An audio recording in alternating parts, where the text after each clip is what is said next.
Now this illustration deals with a metal water piping system in multiple buildings or structures supplied by feeders or branch circuits in accordance with NEC 250.104A3.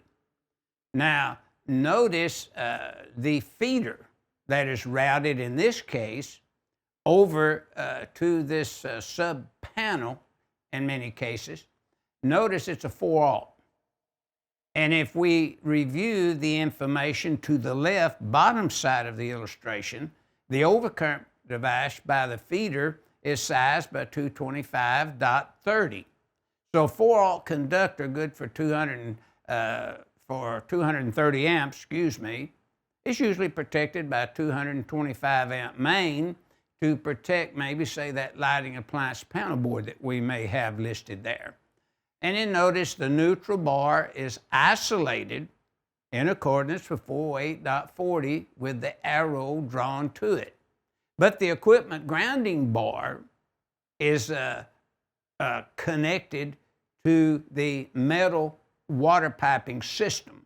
Now what they're pointing out here, because this has been a problem in the past, that electricians sometimes would use the 225 amp main and would run a number 4 over to the water pipe systems and bond it in with that. So what this is pointing out, no, when you read the arrow information to the water piping system, bonding jumpers are number 2, AWG, per table 250.66 based upon the 4-aught conductors and feeder circuit conductors.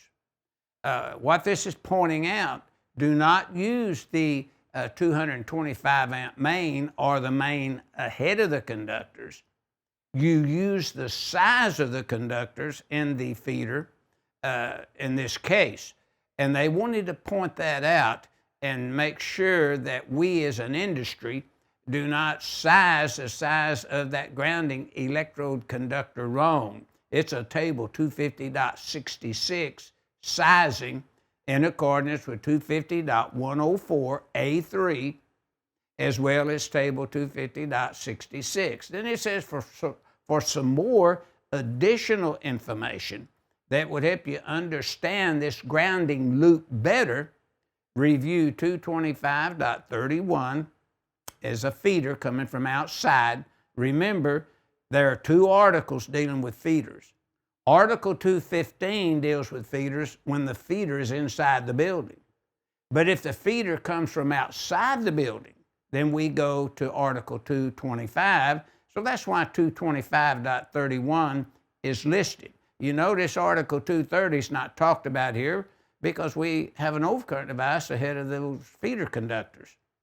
250.24A5 informational note should be looked at, dealing with Article 250.24, which talks about service and feeders and so forth. And then 250.142A2 that deals with the grounded conductor. Since it's, if it was A2, you wouldn't have any overcurrent device ahead of it. But 250.142B is stating, no, you have an overcurrent device ahead of these conductors. And 408.40 is the isolation of the neutral and the grounded conductor bar bonded into the enclosure.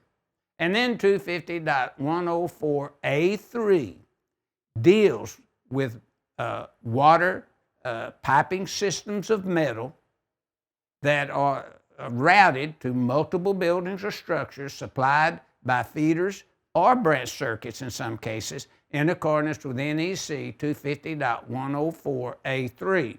Now that's what our figure 16-104 is illustrating.